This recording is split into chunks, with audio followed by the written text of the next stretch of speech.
There have been only 3 putouts by Cincinnati outfielders in this game. Here's Ernie. Ground ball. Picked by Cardenas over to second out. Rose relays. The ball game is all over. Maloney's got a no-hitter. A no-hitter for Maloney. No runs, no hits, no errors, and nobody left. And there's the crowd gathering around him. Now we're going to try our best to locate this kid. For Channel 9, there are the teammates surrounding Jim Maloney, who has just thrown a 10-inning no-hitter. Lou Boudreau and Lloyd Pettit are going out there with microphones to try to grab him. I got it. There he is, right there. I got it. Here we are, right here. Jimmy Maloney. Thank you. And Lou Boudreau, along with us here on both radio and television. Jimmy, that's got to be a real great thrill for you.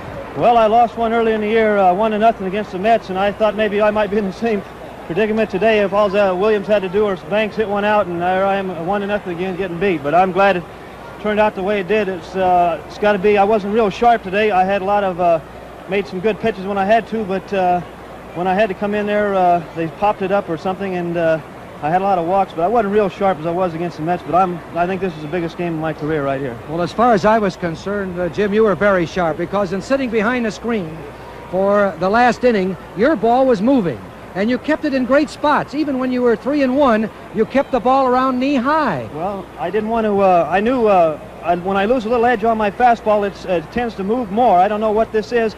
Edwards told me, he said the last 3 innings my fastball's sinking and tailing real good, and we'll stay with it most of the way. As far as the no-hitter was concerned, I knew I had the thing all the way. I was just real thrilled the way it would come out. Jimmy, the one guy who really clouded the ball on your day was Doug Clemens in the 8th inning. He hit a line drive straight away to center field. Was that a mistake, and did it frighten you a little bit?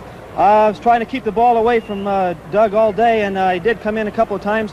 That time I did try to go in, and I got the ball out over the plate, and that was a mistake pitch, but luckily the wind's blowing in here a little bit today, and it held the ball up, and it was right at Veda, so it turned out in my behalf. I will say this, Jim. I thought you were going for the no-hitter from the 5th inning on, because you sidearmed Santo with a curveball. You started Banks off with a curveball. Did you have this in mind that early in the ball game? Well, as I said, I knew I had the no-hitter going. I made some unbelievable pitches today on 3 and 2 where I threw curveballs into Williams, and they had bad cuts and popped the ball up instead of fouling it off, and then maybe I'd have to come back in with a fastball where they could get the base hit. Luckily, they did hit the curve. I threw a 3-2 curveball at Clemens. He swung and missed. I was in a little jam that inning. Seemed like I was in a jam most of the day, but somehow I come out of it. You're out of it. You're out of the jam now, buddy. I imagine you threw close to 225 pitches out there today. Well, I felt good all the way. I really did.